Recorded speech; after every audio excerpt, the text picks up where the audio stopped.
morning. We will have Lautaro Lancelot. He needs no presentation or introduction. He's extremely well known, of course, all of us, but just to say a couple of words. He's full professor of New Testament and early Christian studies at the Faculty of Religion, Culture and Society at the University of Birmingham. And as you know, he's visiting Fulbright Professor of Humanities in the University of Manila since July until February. So we still can keep you for a few months more. And he will, he's a great specialist in those issues. He coordinates the Erasmus Mundus centuries, as you know.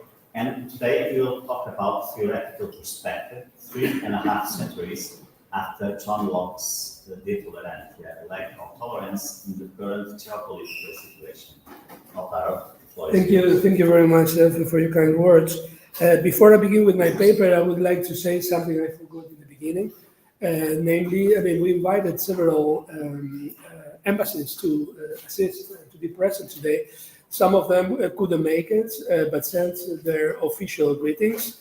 These were the embassies of Mexico and Portugal, Spain, Argentina, and Brazil. And a fifth one, the Embassy of Egypt, will join us today, I think during the day or maybe tomorrow morning.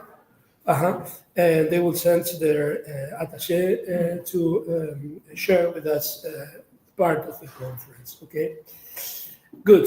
Once I said that, which I forgot this morning, I would like to begin with my short paper, which intends to give an overview of what we do in any case in Groningen, what is our contribution to the program and what is the approach, which at the end was the general idea of this morning, providing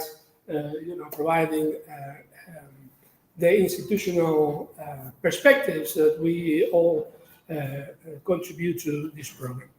Okay, so 3.5 centuries after John Locke's De Tolerantia, ReD Global, and the lack of tolerance in the current geopolitical situation.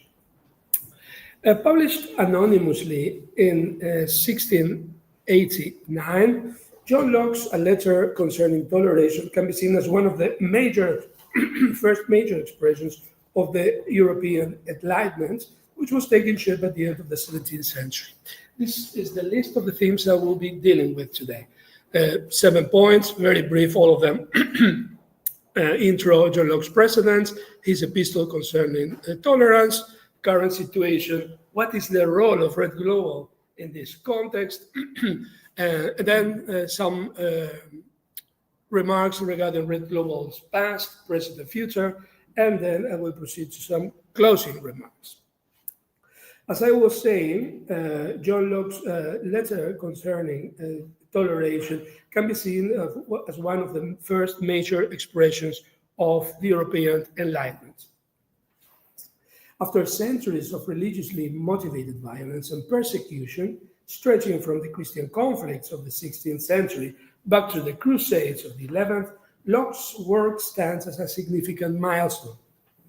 By emphasizing freedom of conscience as the foundation for distinguishing between church and state, or more precisely between spiritual and political authority, Locke helped lay the groundwork for a new vision of society and of governance.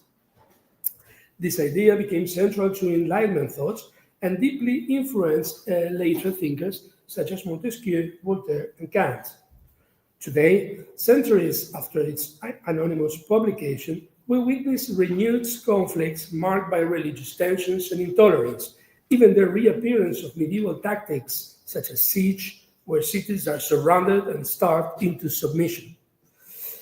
I am thinking, for example, of both Sarajevo in the more distant parts or Gaza. The horrors of starvation, destruction, and abuse, which Enlightenment thinkers hoped humanity had overcome, still haunt the modern world. Of course, John Locke did not develop his ideas in a vacuum. A century earlier, for instance, Sebastian Castellio had already denounced John Calvin for the execution of the Spanish physician and theologian Michael Servetus, who was burned at the stake in 1553. In Castellio's In Castellio's view, magistrates should concern themselves only with demonstrable crimes such as theft, murder, or adultery. They should not assume God's prerogative by condemning individuals for their religious beliefs. Castellio's position anticipates and resonates with John Locke's later plea for a clear separation between civil and religious authority. I esteem above all things, necessary to distinguish exactly the business of civil government from that of religion, and to settle the just bounds that lie between the one and the other. If this be not done, there can be no end put to the controversies that will be always arising between those that have, or at least pretend to have, on the one side, a concern for the interest of men's souls, and on the other side, a care of the commonwealth. Castellio's and Locke's emphasis on freedom of conscience represents a revolutionary milestone in Western thought.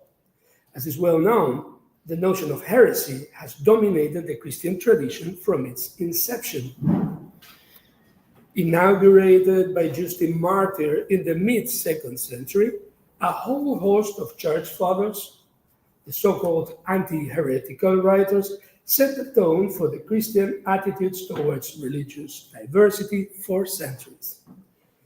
Irenaeus of Lyon and Clement of Alexandria in the 2nd century, followed by Hippolytus, and Origen in the 3rd, laid the groundwork for a Christian worldview deeply fascinated with the idea of unity.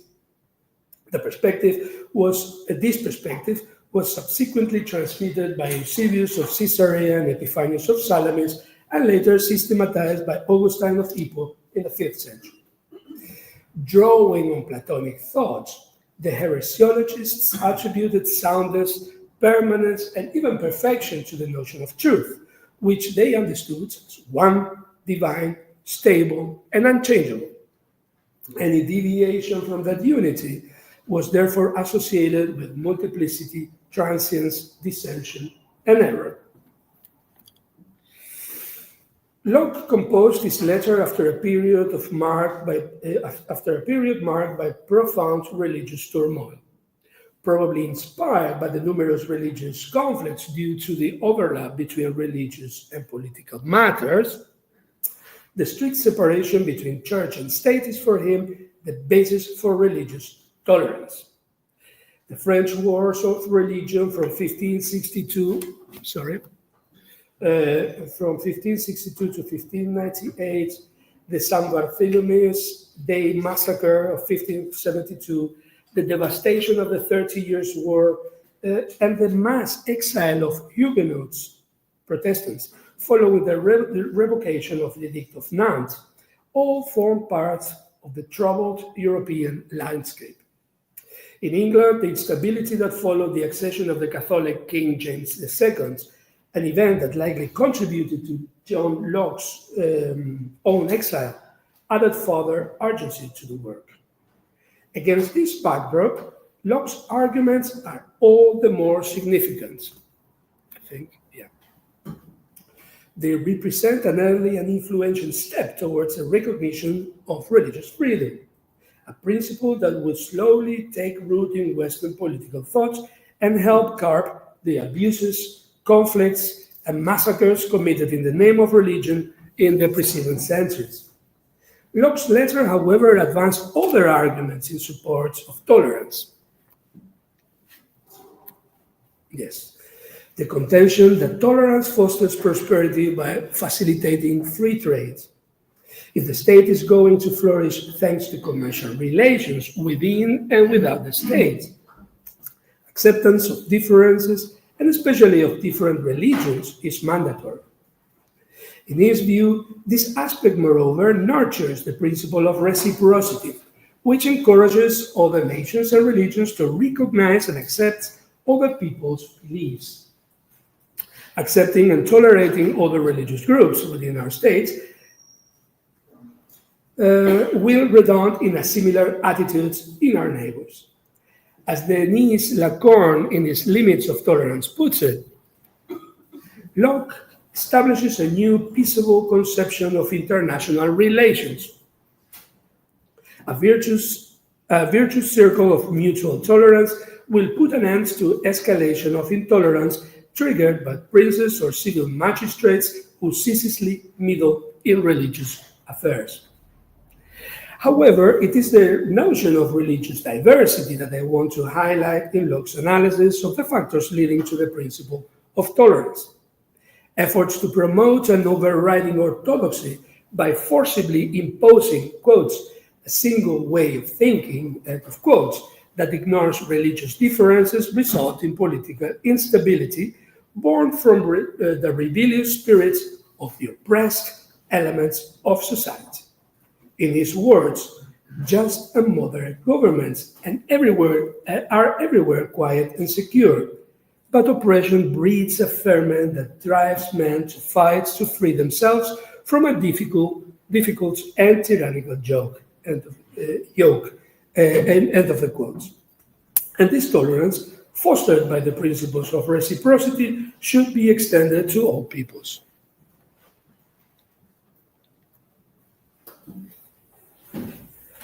John Locke's views exemplify forward-thinking ideas that are truly missed in a time like ours. An era marked by conflicts, as I already said, with religious underpinnings where the spiritual and political spheres are increasingly blurred. 3.5 centuries after its publication, the four arguments that Locke advanced in favor of tolerance are strikingly absent. Yes. First, the contamination of politics with religion and vice versa has brought us to a point where meaningful dialogue has become almost impossible. This is not limited to remote regions of the world. The blurring of religion and civil affairs has recently spread across diverse contexts. From the United States to Argentina, religious fanaticism has re-emerged in the Americas, influencing political life in numerous countries. In Europe, allegedly secular societies are increasingly fractured by religious intolerance fueled by far-right xenophobic ideologies. In the East, from Turkey to the broader Middle East, autocratic regimes have encouraged the convergence of civil and religious power. Second, the free exchange of ideas is increasingly hindered or even weaponized within ideological conflicts that often stem from religious differences. There is no need to detail the many examples here, as we all are too familiar from contemporary news. Third, the absence of reciprocity in acknowledging and respecting other spiritual traditions has contributed to numerous current geopolitical crises. India, Sudan, and Syria are but a few examples. In the United States, white supremacy, closely linked to apocalyptic rhetoric and forms of religious fanaticism, culminated in the assault of the Capitol, as we all know. I don't know if you saw the movie The Other, but this is a very nice Hollywood presentation of what was happening and going on behind the assault to the Capitol and the deeply religious underpinnings of it.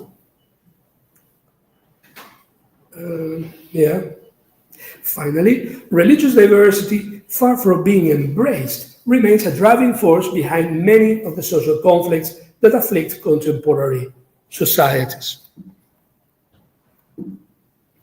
Indeed, the growing heterogeneity of societies has put democracies around the world to the test due to issues of religious prejudice and intolerance, often stemming from ignorance. On the one hand, modern technology exposes us more and more to diversity. Communication, tourism and travel, and migration all connect areas of the world with one another, which before seemed remote. On the other hand, combined with ignorance, this exposure to diversity generates rejection instead of fostering acceptance and tolerance. With the conviction that enlightenment or knowledge is the antidote to ignorance, several European and Latin American universities have joined forces to create the International Master's Program, Religious Diversity in a Globalized World. 9 academic partners and numerous non-academic ones offer this interdisciplinary, international, and intersectoral program of excellence. On the academic level, the universities of Coimbra, where we are meeting today, Groningen and Córdoba and Bern in Europe, at the universities of El Salvador, UNAM and Guanajuato in Mexico, the University of Brasilia, and the Pontifical Catholic University of Chile in Latin America offer complementary approaches to religious diversity. History and philology, philosophy, sociology and anthropology, political and social sciences provide different angles to religious diversity, some of which were or will be presented today. We heard Israel and Margarita about Cordoba's perspectives and Coimbra's perspectives. We will continue doing that during the morning with the other papers.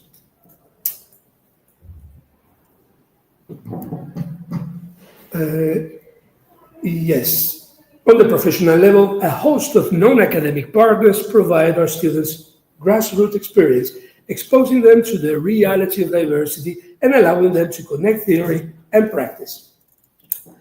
The University of Groningen, as a public and non-denominational institution representing civil society in the fight for religious freedom, religious freedom leads this unique program in both content and character. First, it is the only master funded by the European Commission that focuses on religious topics.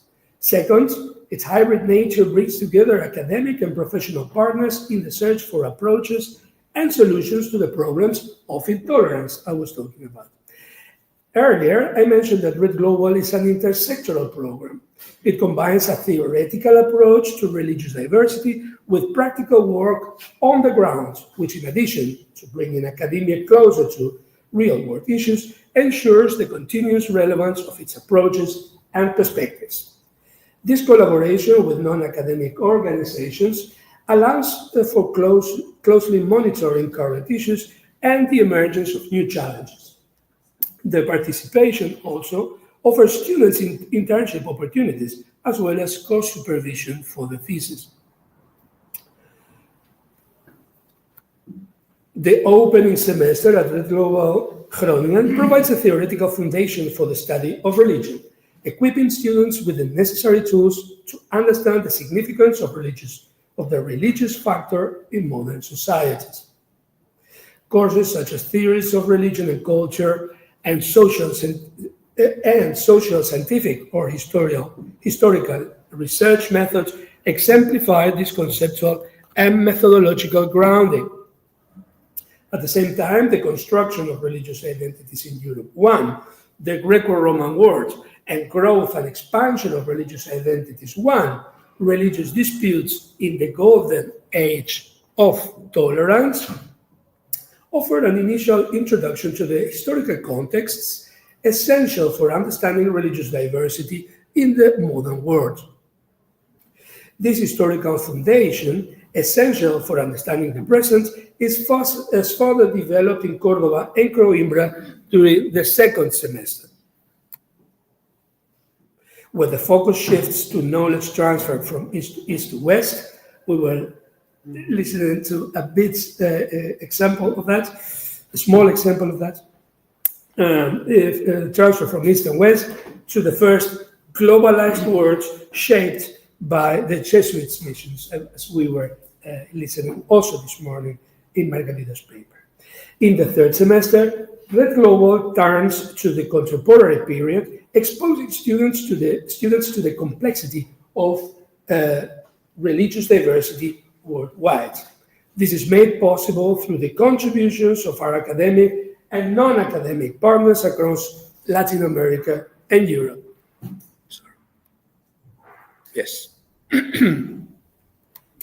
Launched in 2023, the Erasmus Mundus International Joint Master Degree welcomed its third cohort of students last September, bringing together participants from diverse geographical and academic backgrounds and, of course, a wide range of religious traditions. The aim of ReD Global is to enhance religious literacy, that is, knowledge and understanding of religious phenomena, in order to promote a deeper awareness of how religion interacts with contemporary processes of globalization. By the time it completes its first phase in 2028, yesterday we were discussing the reapplication for the period 2032. ReD Global will have trained approximately 150 individuals who, we hope, will contribute to fostering respect for diversity and tolerance within their respective communities and regions. However, ReD Global seeks to go beyond the traditional boundaries of academia. Last year, it launched an intensive promotional and outreach campaign aimed at developing a robust social network that enables interaction with diverse sectors of society interested in fostering tolerance towards religious diversity. Andrea and I were traveling the world, making contacts with different academic and non-academic partners, many of them who are present here today. Yes. Thank you for that. Yeah. Yes, in addition to the first and upcoming meeting at UNESCO headquarters in Paris, Gabriela, you remember that? Yeah. Where our core partners will gather, institutions such as the Center for Sociological Studies of Religion at the Autonomous University of Barcelona, the Barcelona Observatory of Media and Religion, both present here today, and the Barcelona Center for International Studies exemplify the research groups involved. Interfaith dialogue organizations, including Pluralism and Convivencia in Madrid, the Bosé Institute in Geneva, and the CAIASIT in Lisbon, also play a significant role. Most importantly, ReD Global recently signed a memorandum of understanding with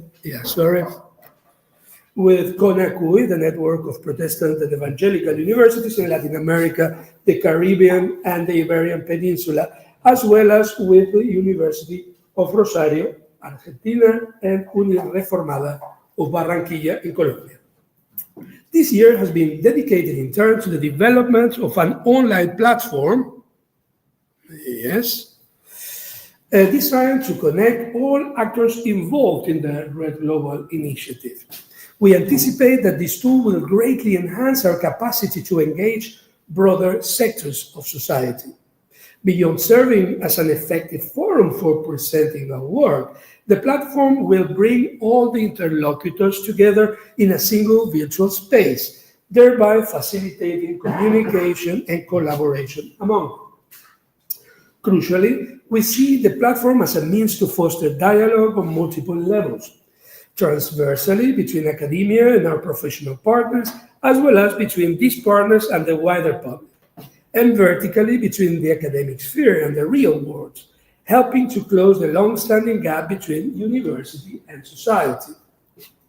From the perspective of the societal relevance of our MA program, the ReD Global platform is particularly significant as it will greatly facilitate the knowledge transfer to the broader public. Next year, finally, ReD Global will apply to join the Marie Sklodowska-Curie Doctoral Network, a flagship European EU-funded program under Horizon Europe, designed to train the next generation of researchers.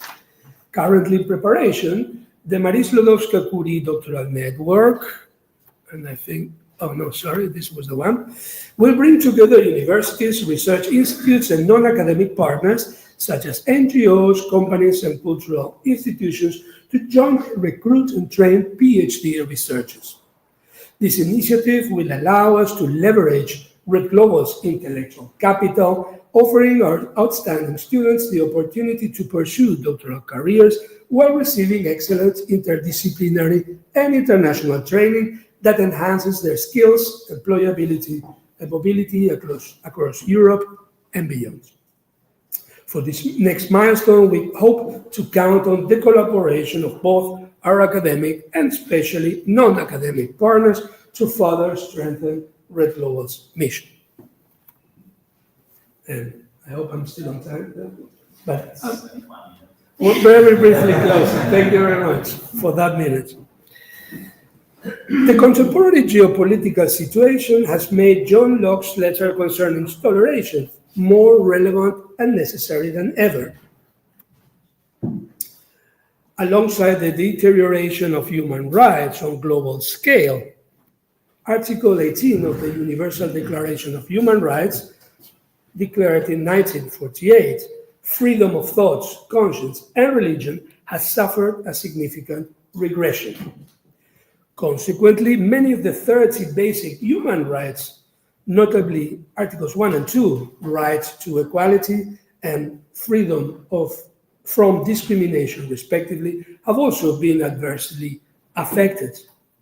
The mission of ReD Global seeks to uphold the four key arguments advanced by the British thinker in defense of tolerance. First, by advocating a clear separation between the religious and public spheres in order to safeguard freedom of conscience and religion.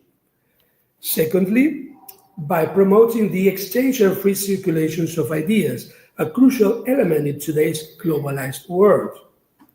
Third, by nurturing the principle of reciprocity, recognizing and respecting others in order to be recognized and respected in turn.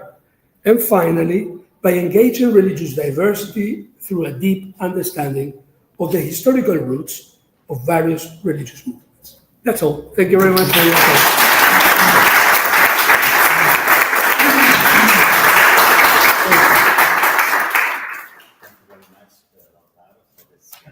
Presentation and how we managed to combine Locke's proposals and challenges to the answers we are trying to provide. This was extremely intelligent and interesting because it shows how important the program is. Please feel comfortable in asking questions if you have some. This was Charity, please. Congratulations for the program. This is an amazing program. Thank you. Now, going back to the theoretical part of the discussion, of course, Locke is doing a great job, although a limited one, because toleration is not for atheists. Yes. But there is another line of interpretation going from Hobbes until Spinoza, which makes the inner space free.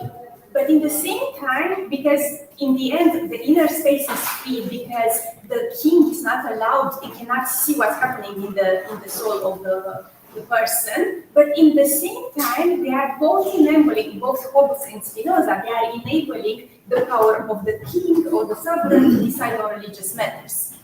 And it's rather this kind of interpretation that is actualized today in different countries, of course not in Europe, especially in the Middle East, but not just in the Middle East, where there is an inner space of freedom for people to practice their religiosity, but without being allowed, for example, to convert religious. Yes, so, of course. Yeah, I see your point. Yeah. Yes. Yeah, so how academics can somehow promote religious freedom, not just what is called today the freedom of cult. Yeah. How can we participate in building this? First of all, with meetings like this, I would say, and I know, there is, these darker sides to the principle of tolerating, right? Because it doesn't mean acceptance, simply tolerating other groups moving. But I thought it was a very nice principle, especially in the present situation, where this is not any longer the case. I mean, this more than 3 centuries ago, when we seem to be regressing to positions in which, not even this inner free space is possible, right? So I think, that what we can do is exactly doing what we are doing. I mean, making this explicit, by many students ask us in the beginning, why all this historical introduction? Well, precisely because of this. I mean, to make them aware of the different instances of the different approaches of Locke's approach and Hobbes' approach, who nevertheless goes back to the idea, the Platonic idea of unity, right? Exactly, in a way, perpetuating, a monolithic view of belief, of the states, because it was completely blurred, etc. So I think that what we can do from the academic, not only academic, because as I was claiming, we are here representing many different angles of society, and the interest in fostering this acceptance of diversity, if you want. So, anyway, talking about it, emphasizing the differences, what are the different interests of the different interlocutors at certain points in history, and how the whole idea developed up to this present moment in which we are teaching the students and trying to convince them about importing the skills we transmit them in their respective environments. I think it's all that we can do, right? And it's a lot. I hope, yeah. But do you have other ideas? Well, I don't think. All right. Yeah. Okay. Thank you. Sorry for the long answer. No, that's great. Yeah. Thank you, Alcalde. Thank you very much. You gave one or two thoughts on this matter. So, if you were an advisor for governments, maybe you would be some time ago. What you say very briefly on this, how to couple with this mix between anti-rights and religion, specifically in the Western countries, this new fundamentalist Christianity, for example. So Well, yeah, thank you very much. I mean, I think therefore I chose, Locke's separation between one another. I think it's very Castellius, of course, and the horrors of burning people at stake. I mean, the point of, being so arrogant to take God's position as to decide whether something is, good or not good for God. I mean, I think this is a crucial thing also today. Also, with all the foci, of conflicts we have with a religious background. I don't know what I would say to foster this. Of course, thank God I'm not in the position of doing that. But I think, as I was saying before, from not only from the academia, but also with the collaboration of academic and non-academic partners, thanks to, of course, the funding of Europe trying to do this on different levels. We can foster at least conversation and discussion, which is disappearing nowadays. I mean, I referred to that movie, The Order, because, something which is a religious, relatively quiet gathering becomes, with certain people taking the arms, etc., and it can culminate in the assault of the Capitol. And I'm only talking about the USA, but it also happened in other parts of the world, also with religious underpinnings, or at least, I don't know if religious, but with the support of religious groups and money. So, yeah, thank you. Very much. Thank you very much. We can continue discussing then, together for this lively discussion. I will invite now Professor Andrea De Vita to also take the floor. Professor Andrea will talk about constitutional perspectives, the political strategy of transformation between uniformity and diversity, the critical reading of the United Nations Resolution on Intolerance and Religious Discrimination. Professor Andrea comes from the University of Universidad de Salvador in Buenos Aires, one of the advisors of the program, and she specializes in Arabic and Islamic studies, which brings us a completely different, let's say, insight, which clearly enriches a lot the kind of approach that we can do. So thank you very much, and also combining this with her theological background, which is clearly something that the theological background clearly helps us. Yes. Thank you very much. Thank you very much. Good morning, friends and colleagues. Thank you for all. My presentation, as Delphine said, is the political as a strategy of transformation between uniformity and diversity, a critical reading of the UN resolution on intolerance and religious discriminations. These have 5 brief parts. The introduction. The United Nations resolution on the elimination of all forms of discrimination based on religion or belief, as you know, adopted on November 25th in 1981, which will mark its 25th anniversary next year, represents a milestone in consolidating the international framework for the protection of human rights. In fact, the next November, all the November 25th, is celebrated as Religious Freedom Day in various countries around the world. However, analyzing it from a contemporary perspective reveals persistent tensions between its claim to universality or uniformity and the cultural and religious diversity inherent in contemporary societies. This presentation proposes a critical rereading of that resolution with the aim of examining the ways in which normative uniformity can come into conflict with the particularities of cultural context. In this regard, the need to problematize the notion of universalism, uniformity, and diversity in light of globalization processes is raised, recognizing that the pursuit of common standards does not always guarantee the effective inclusion of all forms of religious expression. From an interdisciplinary perspective, one can contribute to a nuanced understanding of the resolution's scope and limitations, as well as its relevance in promoting coexistence based on mutual respect, equality, and human dignity. Reflection on religious freedom and non-discrimination on the grounds of religion or belief is situated within the broader framework of the debate between globalization and cultural diversity.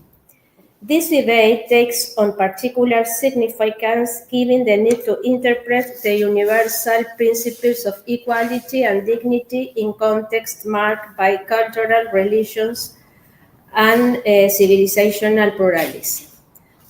First part, universalism as the foundation of human rights. Universalism constitutes one of the pillars of international human rights systems, as you know. Its basic premise holds that fundamental rights are inherent to all human beings, regardless of their culture, religion, or national origin. This principle was explicitly enshrined in the Universal Declaration of Human Rights in 1948, which established a common ethic for humanity based on the intrinsic dignity of the individual. Authors such as Chuck Donnelly advocate a weak relativist universalism, which recognizes the universal validity of human rights while acknowledging that their expression and application may vary across cultural contexts. From this perspective, human rights are not conceived as a cultural imposition, but as a set of common values that can be locally reinterpreted without losing their universal essence. However, universalism has been criticized for its tendency to homogenize values for its association with Western paradigms of rationality, secularization, and individualism. According to Boaventura de Sousa Santos, this universal conception tends to render non-Western epistemologies and traditions invisible, producing a monoculture of knowledge that marginalizes other ways of understanding human dignity. 2. Cultural diversity and religious recognition.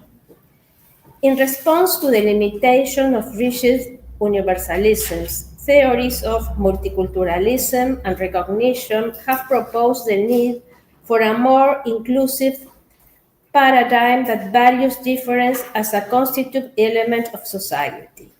Pico Pare argues that cultural diversity should not be passively tolerated but actively recognized as a source of moral and political enrichment. In the same vein, Josh Taylor argues that the recognition of cultural and religious identities is an essential condition for individual and collective dignity.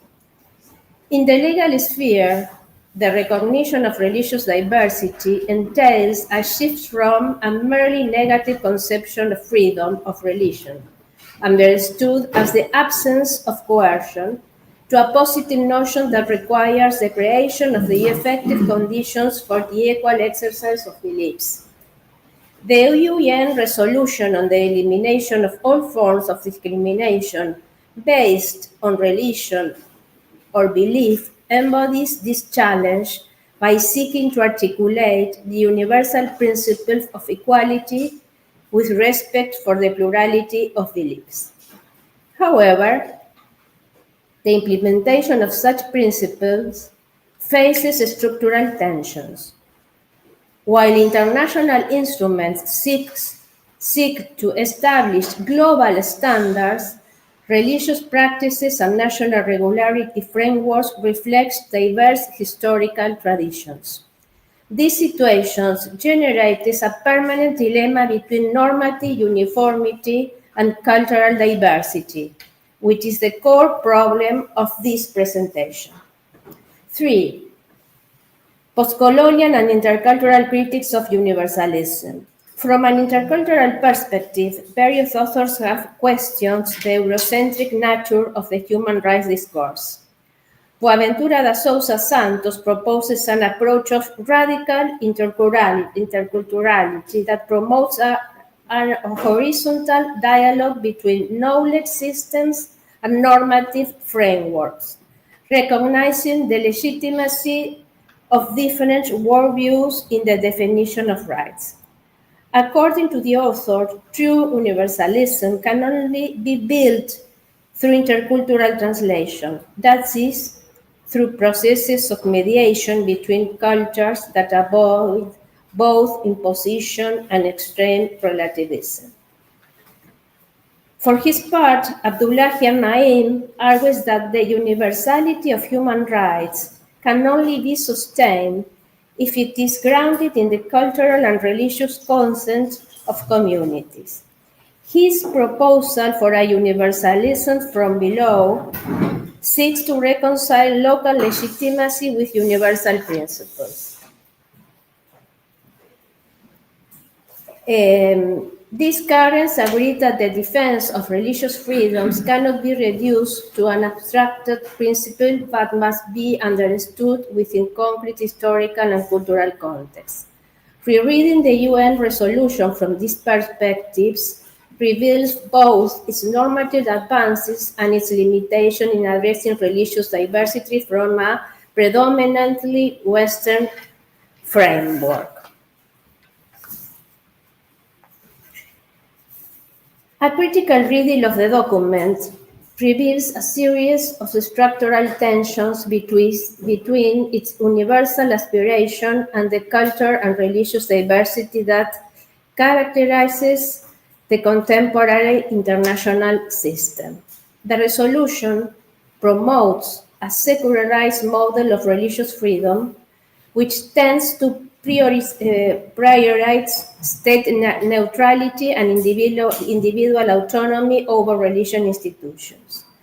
This approach, while consistent with the Western liberal tradition, proves problematic when applied to contexts where religious identities form the basis of social and political organization, as is the case in much of the Islamic, African, or Asian world.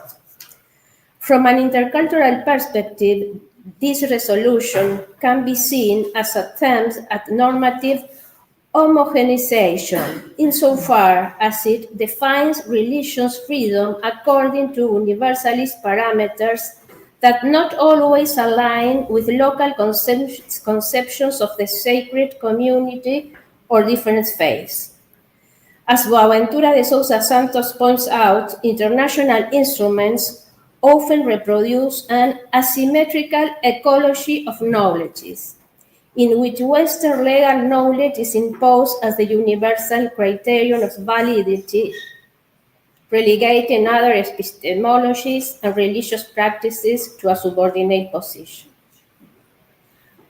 Likewise, the wording of the resolution reveals a conception of tolerance that, while seeking to prevent persecution and prejudice, to problematize the power relations that produce religious discriminations. In many cases, tolerance is presented as a unilateral concession by the majority to minorities, without questioning the normative or institutional frameworks that sustain cultural hierarchies, like said Parikh in his book. In this way, the formal equality enshrined in the resolution does not always translate into substantive equality capable of guaranteeing the effective recognition of religious minority.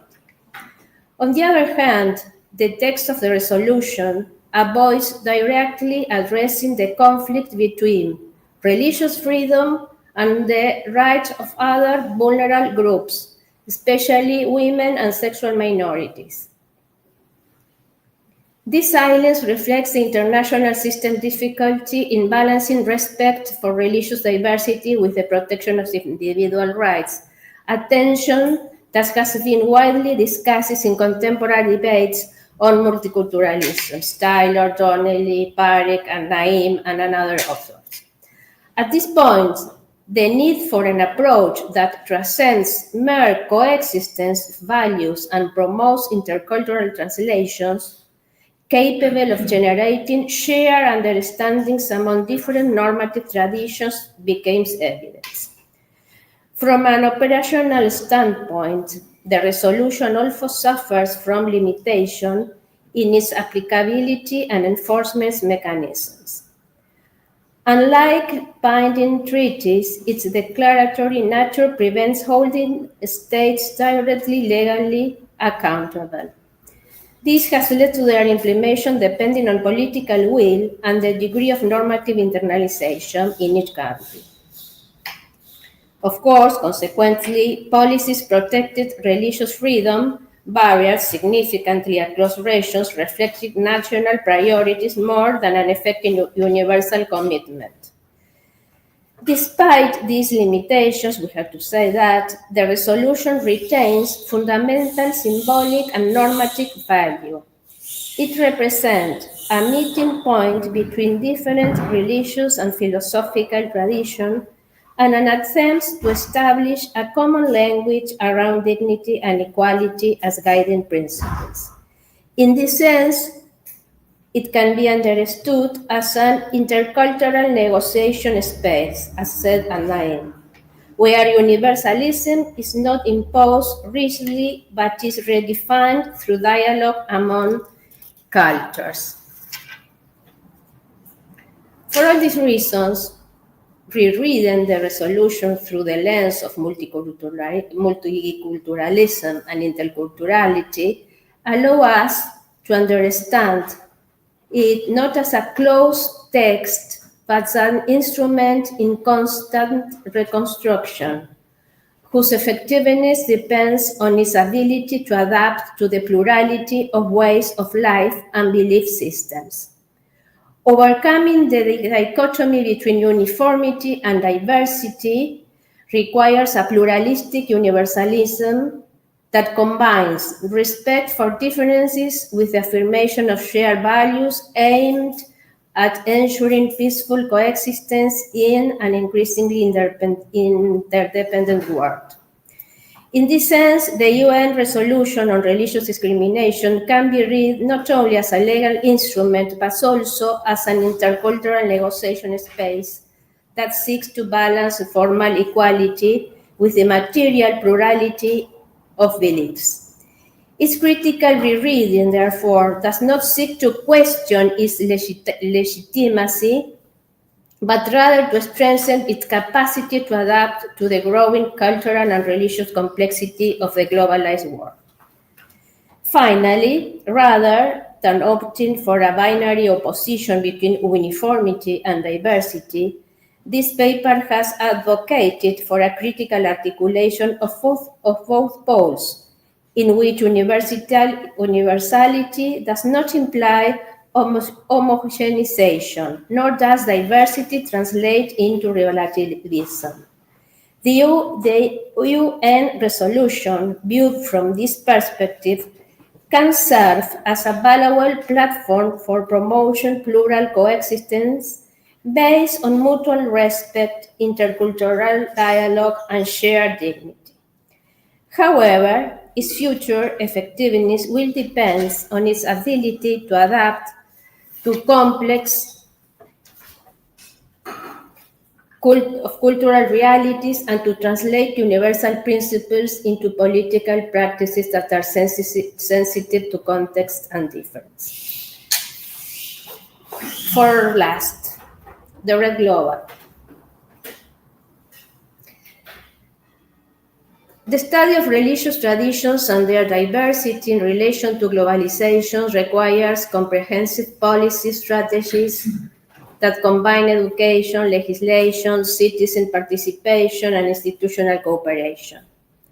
Upon reviewing this resolution and numerous other official documents on religion, discrimination, Islamophobia, anti-Semitism, etc., two types of positions can be clearly identified.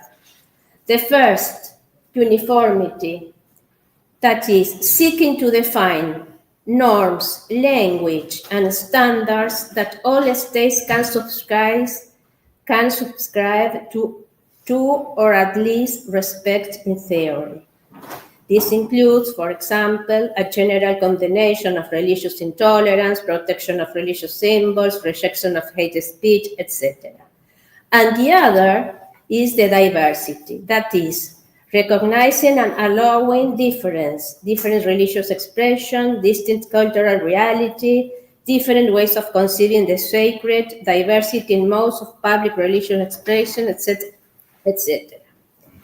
In other words, an effective policy against religious intolerance and in favor of a proper understanding of religious traditions and their contexts must be, first, comprehensive. This is combining education, law, and participation.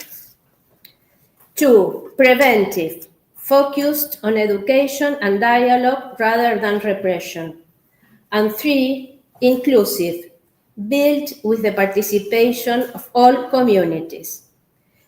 This is one of the central objectives of the ReD Global and its consortium of distinguished universities, to offer interdisciplinary perspectives on the phenomenon of religion and to engage with various stakeholders who dedicate themselves to and specialize in these fields from different positions and experiences, such as those joining us at the fruitful inaugural meeting. We are not seeking uniformity. Rather, we seek and promote the possibility for academia, foundations, organizations to join this ongoing project because there is no single religious universe, but multiple and highly diverse ones, each with its own cultural specific. Finally, working together to develop common strategies too. I have a long list of proposals, but I can say 2 or 3.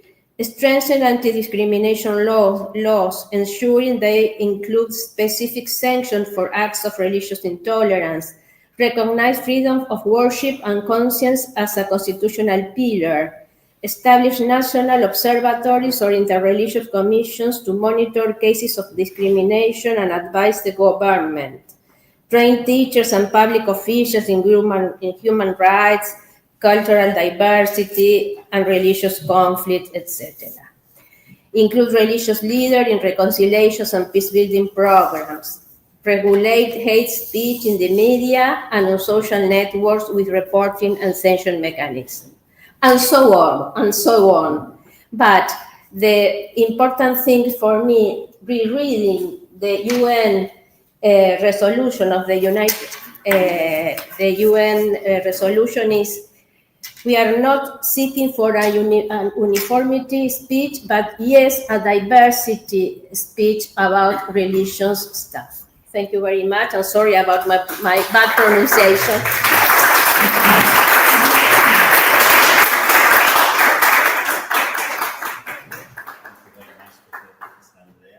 In fact, when I made this very short presentation at the beginning, I focused on your academic profile because that's what I did with the others. But in your particular case, and this was very clear from your presentation, it would be worth stressing that you were Director of Cult and Religious Affairs of Argentina for 8 years, which of course gave you 14 years. 14 years. Gave you an excellent. Yes, that's too much. And nowadays in directly involved as Director General of the National Registry of Cults. So this is clearly a topic that you know, I mean, from inside, and of course the way you discussed the United Nations resolution made this very clear. Because the different traditions, not all, but they confuse tolerance, coexistence, and they have a general speech about we are all equal. And the UN resolution needs to rereading because it has a uniform discourse about this. And it is not 25 later from this resolution, we have to change all these parameters about tolerance, coexistence, dialogue, encounter, a cooperation between the different religions, and freedom, because it's a Western point of view. And we have a lot, Lautaro said in his speech, we have another kind of problems in Asia, Islam, in Islamic countries, in India, in the ASEAN, the Southeast, Malaysia, Indonesia, and so on. So we have to effort to construct a new look for all these problems. And the ReD Global is the place to that. I think that. Thank you very much indeed. Yeah, it's certainly a huge challenge. And, not easy. That's the challenge, yes. Other questions, please feel free to ask. Thank you. Yes. Paula? No, I simply wanted to ask you about given the political situation and the position in which the UN was the last months, especially the last year, what is the role that you see it's played in this sort of themes? I mean, at least in the coming years, or do you see light at the end of the tunnel? Not only this resolution. This is the position of the UN about the different conflicts of the world. They are, I think, they are, except some countries, they are a view very light of that. I don't see a compromise, a real compromise to give a solution to Gaza problem, Ukraine problem, and a lot of problems. The United Nations, I worked there for several years in the area of defending of freedom, religion, are very bureaucratic. And for that, I try to think about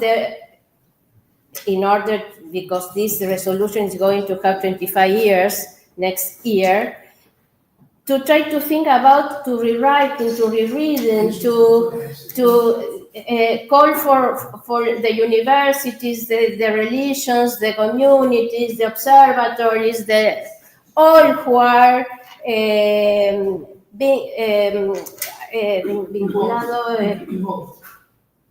involved in religious stuff, have to read this resolution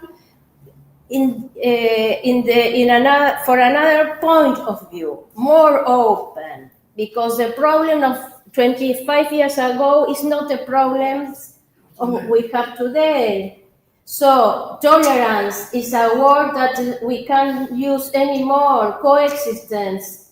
Maybe we can, as said Pope Francisco, and the Argentinian Pope Francisco, said that the dialogue is the instrument. But what kind of dialogue? Empty dialogue? What kind of? We can hear the other. We can comprehend the other traditions. A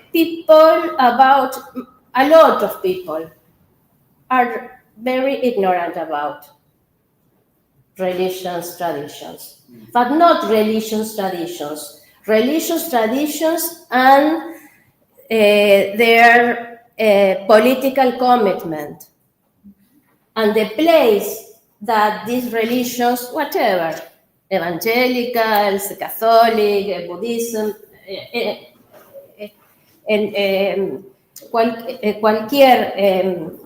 every religions, they know anything about that. What happened with this? The evangelical conservative in United States, the position of Milei with the sky forces, the Bolsonaro problem in Brazil,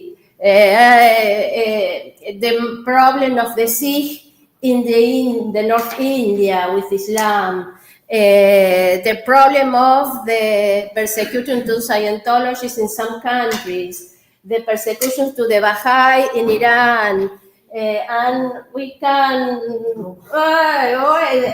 a lot of things about that. And the traditions not only can dialogue.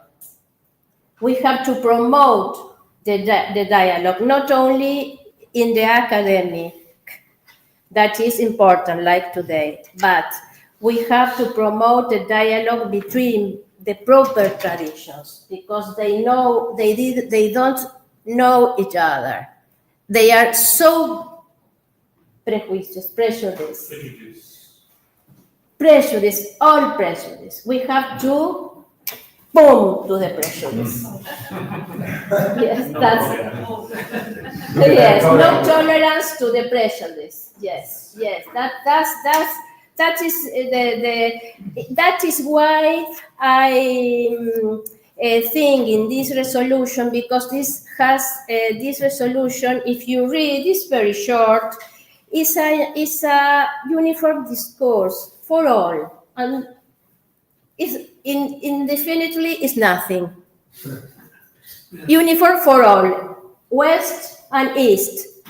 Now we have, and that is contrary of the diversity religions.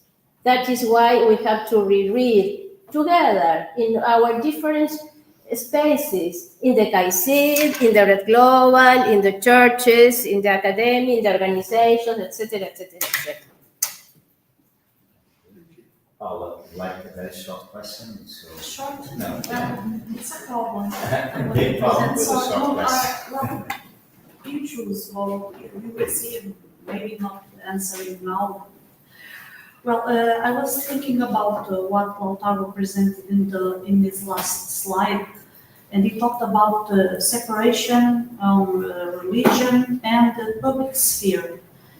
And I'm wondering if we take this sentence, this proposal, we must consider that religion only matters with beliefs, ideas, and maybe private practices, private or closed, intimate practices, rituals. Because if we think as religion as as also communitarian practices, and they usually occupy public sphere, public territories, public spaces. I'm thinking about our sanctuaries, our temple, our places of doing religious things. It's not only religion, it's not only a matter of thinking and beliefs, it's also a matter of practicing and occupying public sphere. Well, we have different practices in different countries. For instance, in France, the Catholic practice of doing processions, I don't know if how do you say this in well, they are almost forbidden because it shocks with the public laity and also the respect of public sphere, not include religious communitary practices into public sphere.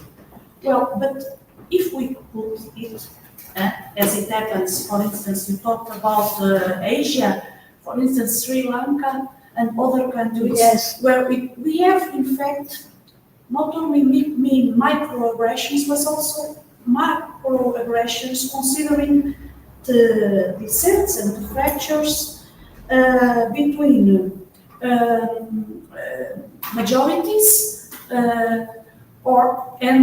for instance, Hindu majorities and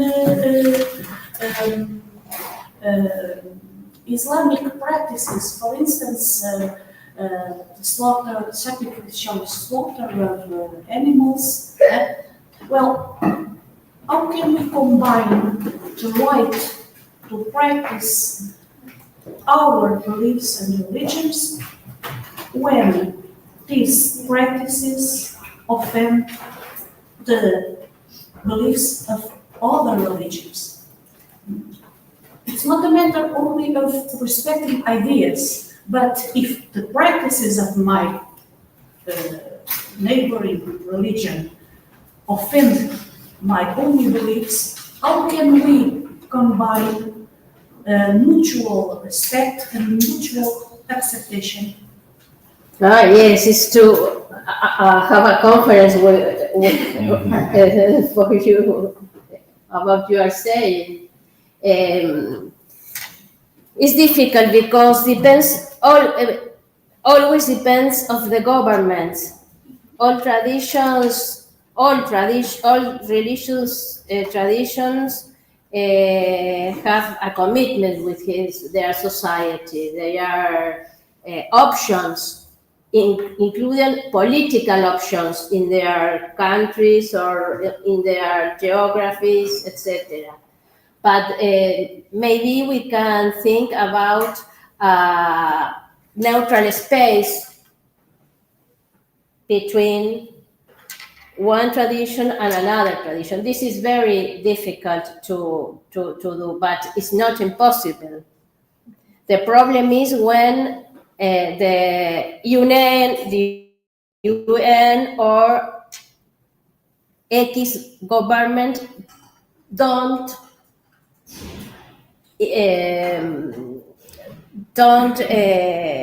incorporate instruments to these traditions, to dialogue, to have a knowledge each other. The problem is not always the religious traditions. I think. The problems always, I think, is much of the governments and the geopolitical space of that tradition, whatever was the tradition. Thank you very much. This is a lively discussion, which is normal. We have to think about we need several lives yes. to discuss and try to find the correct answers for this. That's a life challenge. Thank you very much. Thank you. Very, very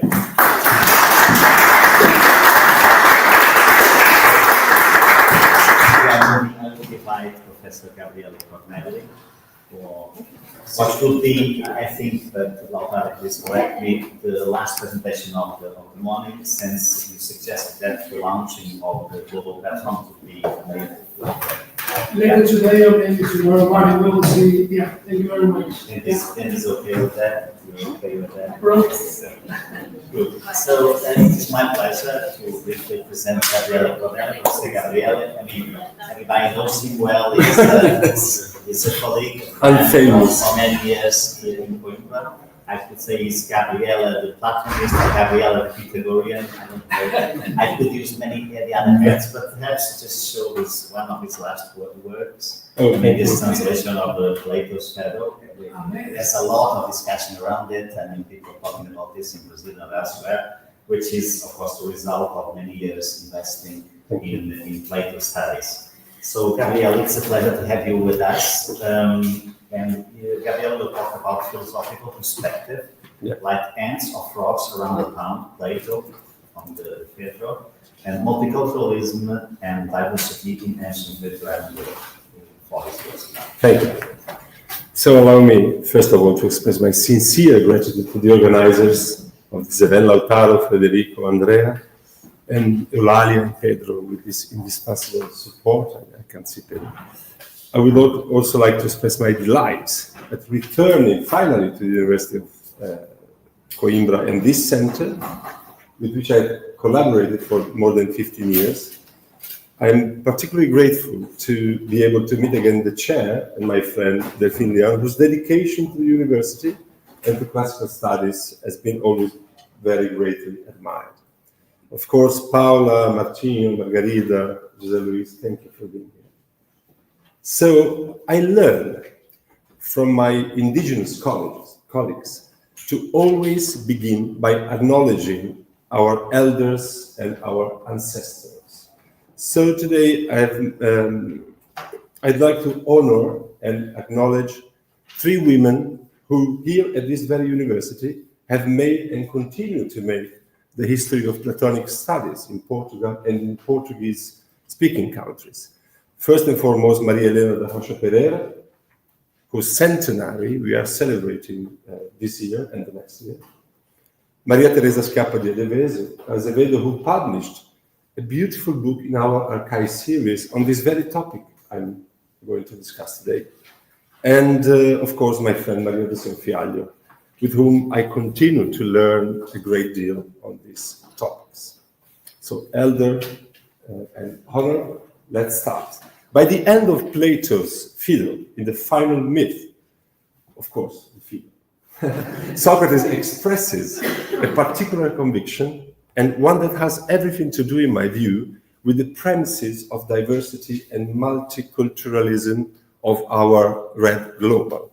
And this is the text. The earth has many wonderful places, and somebody has persuaded me that the earth is an immense place, that we who inhabit a small part of it, between the phases and the columns of Hercules, live around the sea like ants or frogs around the pond, while many other people inhabit many other places of the same kind. So all the translations are mine. Socrates' enthusiasm cannot go unnoticed. The earth is pammega, immense, and has polloi kautamastoi topoi, many fantastic, wondrous places. And this small piece of land on which the known humanity lives, which roughly corresponds to the limits of the Mediterranean world, from the actual southern Georgia to the Atlantic Ocean, is nothing more than a swamp. The large Mediterranean Sea is depicted as a little pond. What stands out more here is the perspective effort. Since Socrates is able to put himself in the perspective of a pair of eyes looking from above, the earth reveals itself as something much bigger than anyone would probably expect. Thus, those antler frogs that believe themselves to be the center of the world can be recognized for their insignificance. There are many other people, many other places. It is a kind of a self-refrain mantra. Please don't forget, you are not the only one here in this world. And still more important, you are as unimportant as small frogs or small ants. So I would like to start saying something that we'll probably regret during our lunch. I've said that. Socrates is the first global philosopher. Or maybe, to put it in another way, Plato himself was the first global thinker. It is appropriate to say, I believe, that there is something of a philo-barbarism that can be found in Plato's dialogues. And this is something we learn from, including from many scholars, but especially from Schiappa Azevedo, one I quoted before. Maybe it would be more correct to say that we can find a rendering of the useless of the opposition between barbarians and Greeks. And this is, of course, very important for our history of the Western thought. So let's have a look at the philosophical perspective on multiculturalism and diversity in ancient Mediterranean world, being guided in this by one of the greatest philosophers of Western history, Plato.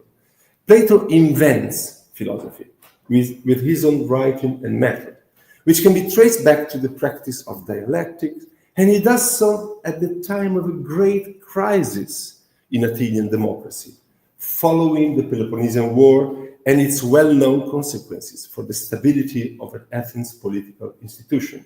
Discussion about what to do with strangers and what to do with democracy were deeply intertwined in this year between the 5th and the 4th century BC.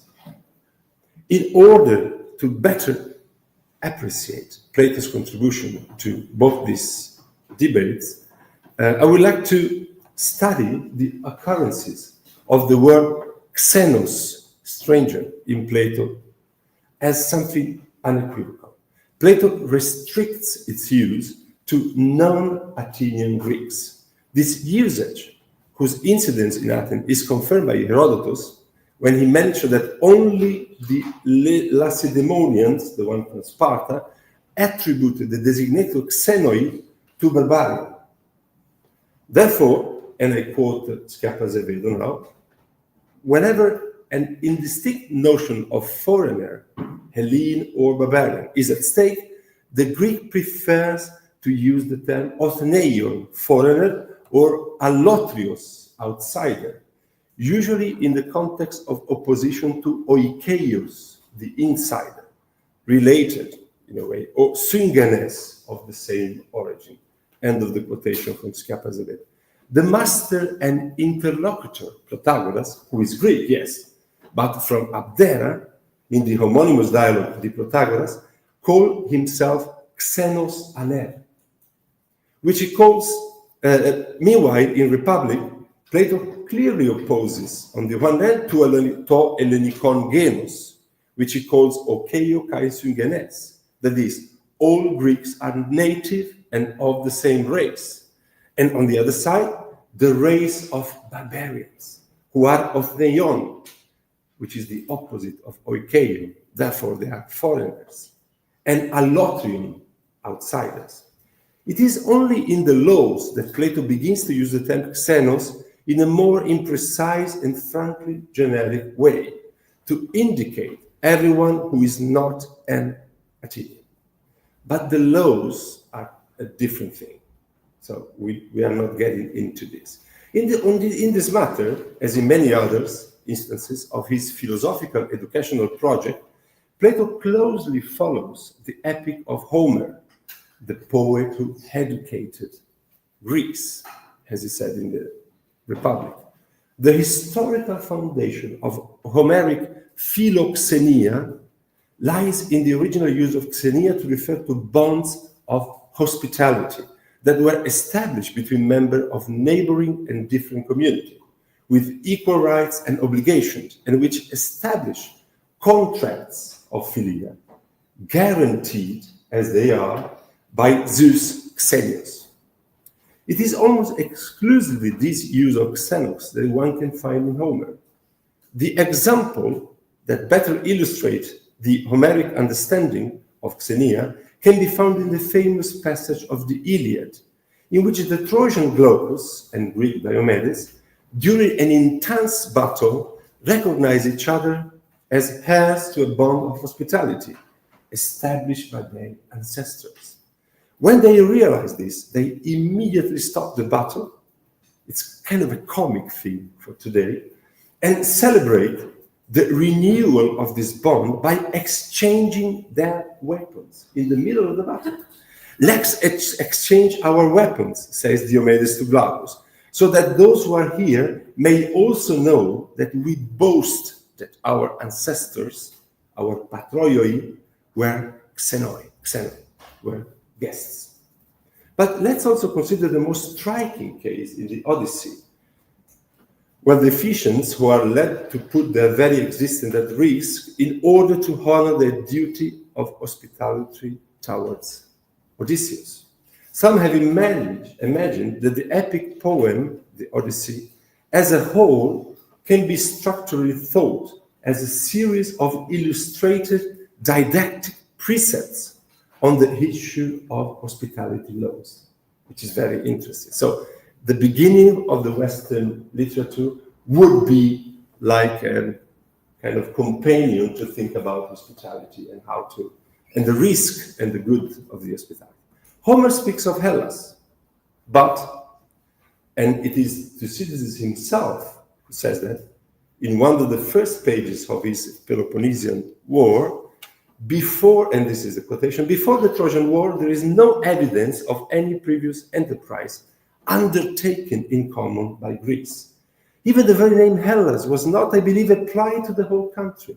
The best evidence of this is Homer. He lived much later, born long after the Trojan War, and yet nowhere does he apply this name to the whole Greek force, confining it to Achilles' contingent from Theotis, the original Hellenes.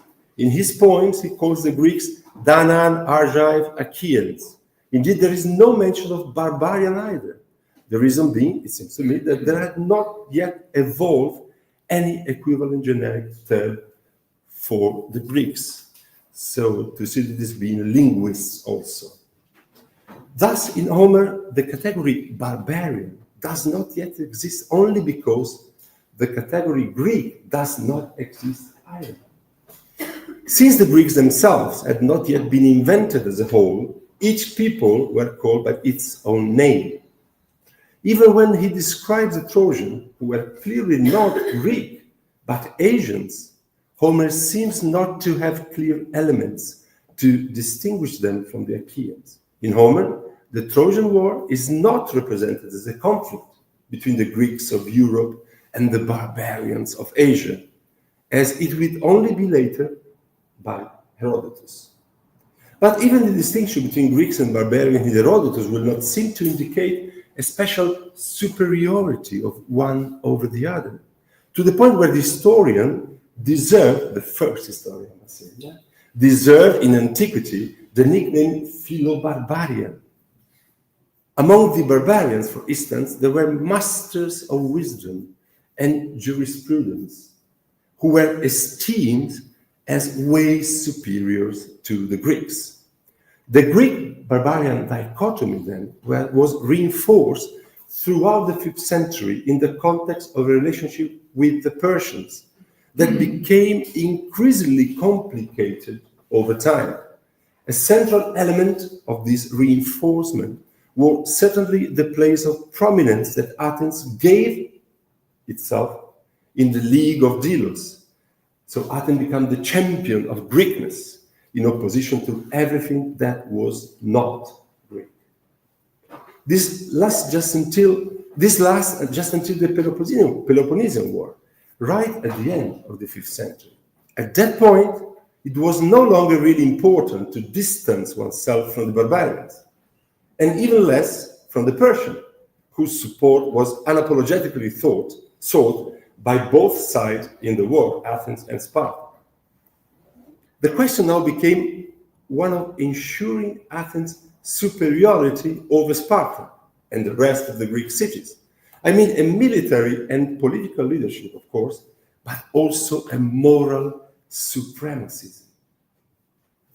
Thus, rather than the barbarians, now the issue are Greek foreigner, xenoi.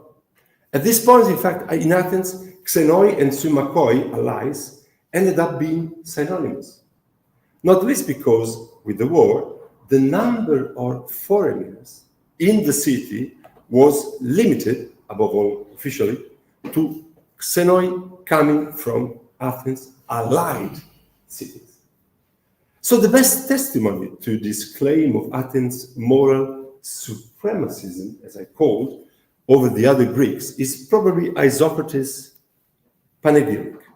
Moreover, she, Athens, has established her polity in general in such a spirit of welcome to strangers, philoxenos, and friendliness to all men, that it adapts itself both to those who lack means and to those who wish to enjoy the means which they possess, and that it fails to be of service neither to those who are prosperous nor to those who are unfortunate in their own cities. May both classes find with us what they desire, the former the most delightful pastime, the latter the securest refuge. The foreigner is therefore welcome, and political ties of philia develop within him. But philoxenia as the ideology of 5th century Athens is again re-signified here in this new political, economic, and cultural context.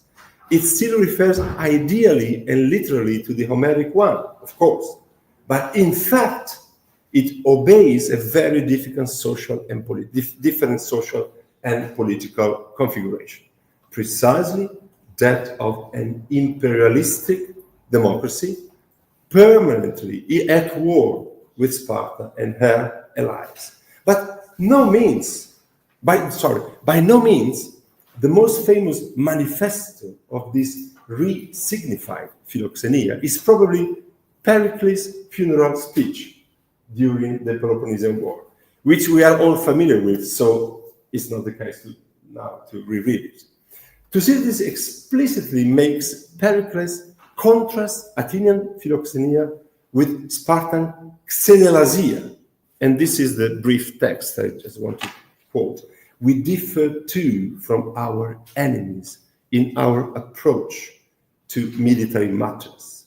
The difference is this: we maintain an open city, polis koine, and never expel foreigners or prevent anyone from finding out or observing what they will.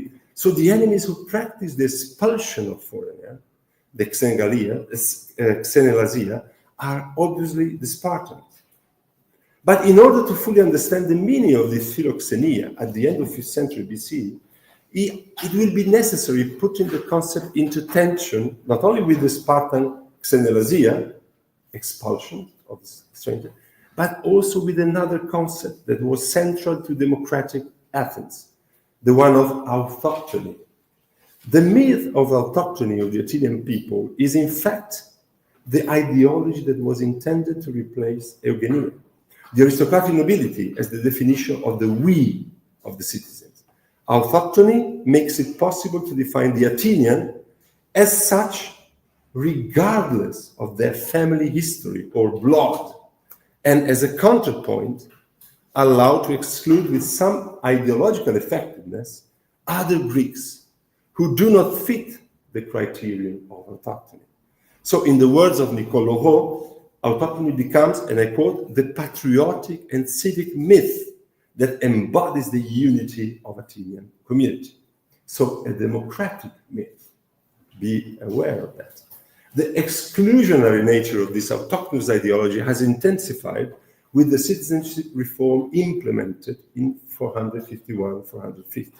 From then on, in order to participate fully in the polis, it was necessary not to be the child of both citizen parents, changing the previous situation in which generally only the father had to be citizen.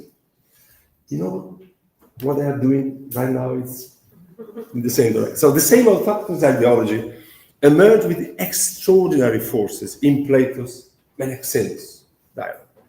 Here Socrates recites a funeral oration, Epitaphios Logos, that would have heard directly from Aspasia, not coincidentally Pericles' famous partner. The speech follows the model of this type of public oration. Socrates establishes a principle of eugeneia, literally eugenic, therefore, of the native of Attica in relation to all other human beings, Greeks or non-Greeks. So for Socrates, the reason why the Athenians, unlike the other Greeks, did not subject themselves to the Persian is because of their intrinsic contempt for the barbarian and their lack of mixigenation with these people. And I quote here the Menexenus. We alone could not bring ourselves to betray them or swear the oath. That is how firm and sound the high-mindedness of liberality of our city are, how much we are naturally inclined to hate the barbarians. Miso barbaron, Fusei.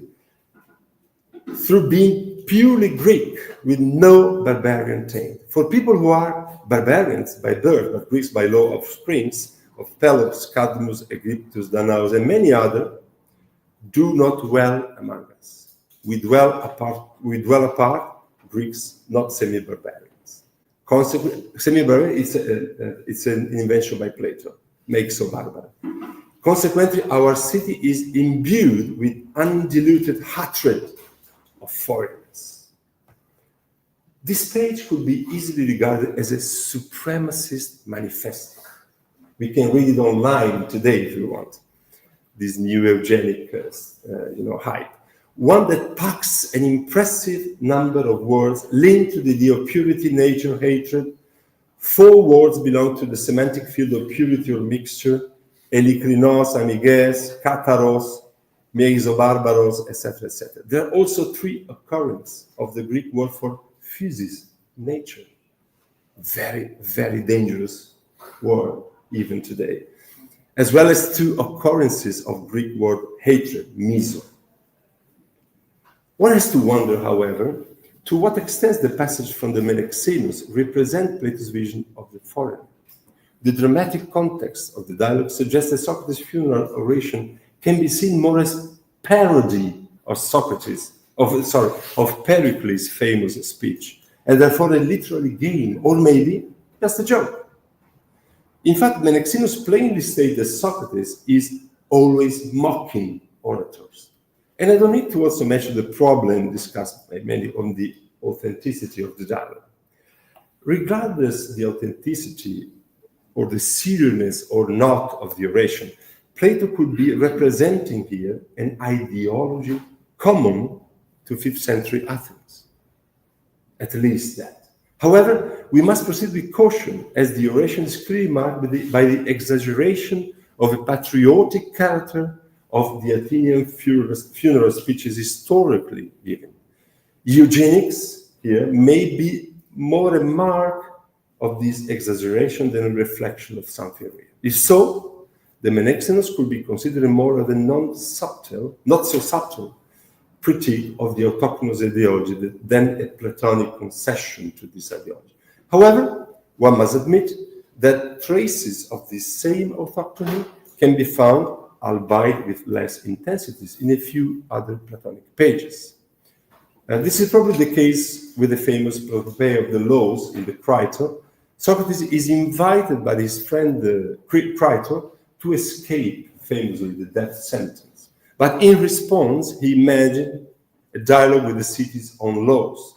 The laws claim a parental bond with Socrates. And this is the text. Reflect now, and we are done. Reflects now, Socrates, the laws might say, that if what we say is true, you are not treating us rightly by planning to do what we are planning. We have given you birth, nurtured you, educated you. We have given you and all other citizens a share of the good things we could. In this passage, one can find the idea of an almost biological reproduction of the individual by the city laws. Socrates' citizenship is something inescapable. The mythical language of autochthony in the Menexenus is almost incorporated into the relationship between Socrates and the law and the city. There is a kinship between the individual and the city, marked by the laws referent to Socrates and as their offspring. But clearly no traces of xenophobia and no idea of Athenian supremacism over the Greeks. So Plato, what I mean, thinks of the foreigner in his historical and cultural context, and the concept of philoxenia, xenelasia, eugeneia, autochthonies are mobilized in deep tension between them to establish a defined political relationship in Athens, as well as more generally in Greece. Thank you.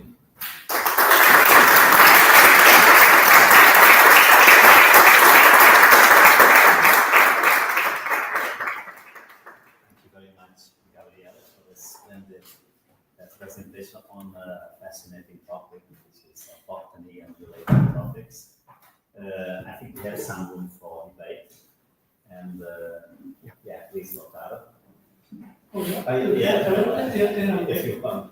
Thank you very much for this fantastic paper, which really convinced me about your approach, etc. But I would like to be the advocate of the devil. Yeah. And raise a question regarding this passage, the passage of the Phaedo you quoted in the beginning, describing, the Mediterranean as a pond. With ants, etc., frogs living around, which is then continues with the other comparison of the human race to fish living underwater.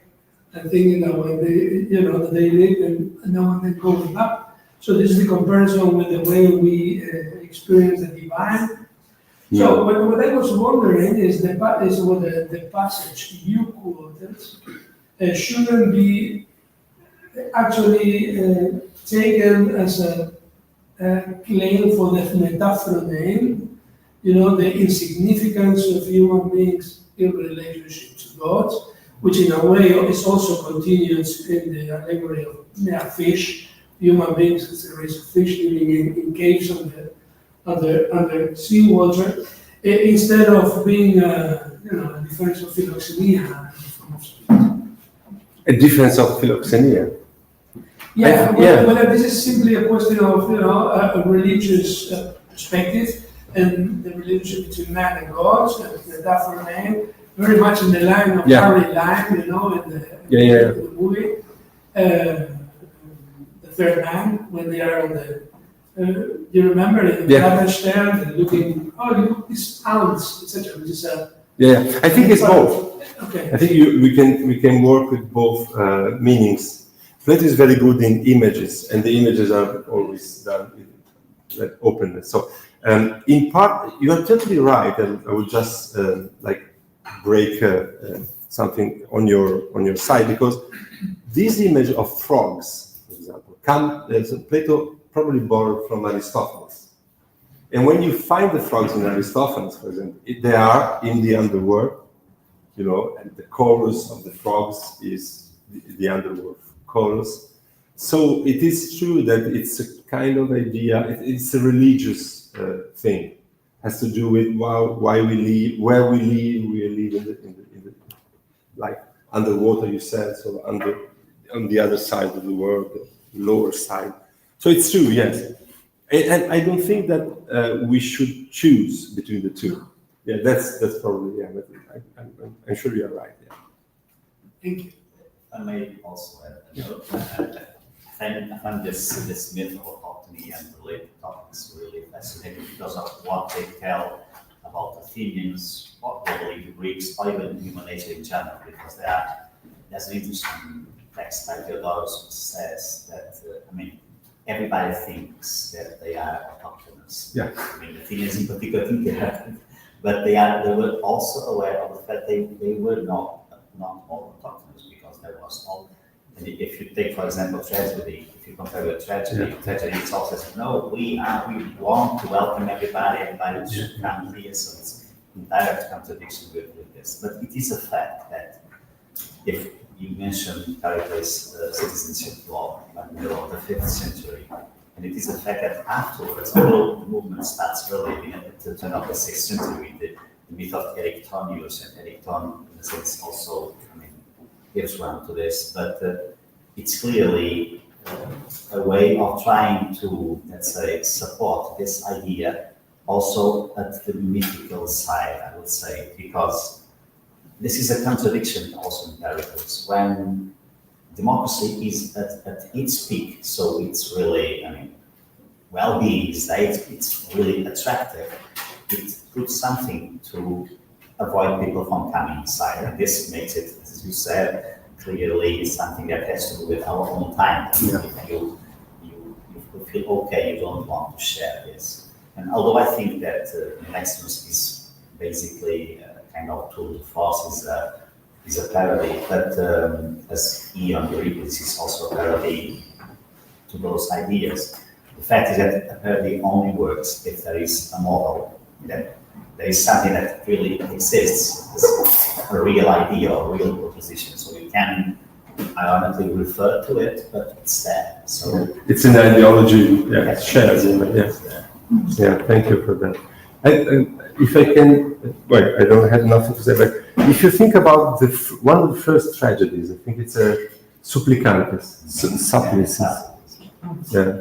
It's about how do you build a new people coming from Egypt, and so it's really what they were discussing, as we discussed today, what to do with all these movements of people, and they were discussing by the 5th century. But with tragedy, this is very interesting, because in tragedy, Athenians like to present themselves as being open. Yes. Everybody to, others don't say we will die and we will welcome in our hometown. But in other texts, and juridical texts, for example, the Epitaph law and so on, this is not the case. So this clearly, let's say, does not match what the also believe is presented in tragedy mainly, and in other texts as well. So it's really it's a tension. It's a tension. There's like today, we are tensioning these issues.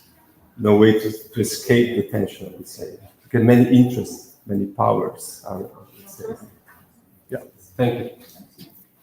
More questions? It's just a little remark. I wanted to add that Diotima is also a stranger. Yeah. Yeah. Yeah. Right by this. Yes. Yeah. The only person who Socrates takes somehow as a teacher. Yes, and Aspasia. Yeah. And Aspasia, two women. Aspasia was not a stranger, but two women. Yeah. Thank you. Well, thank you very much. Thank you very much.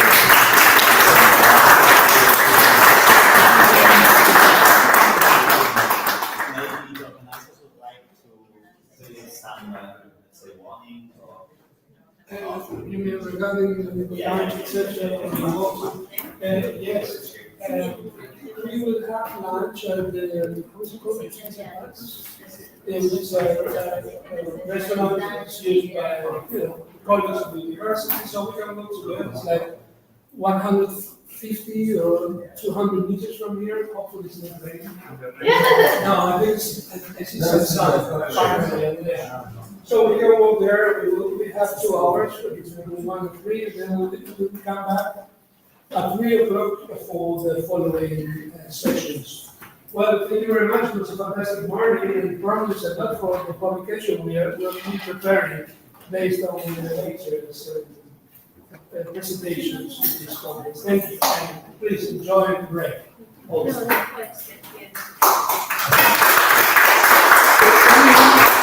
Can you use the page here?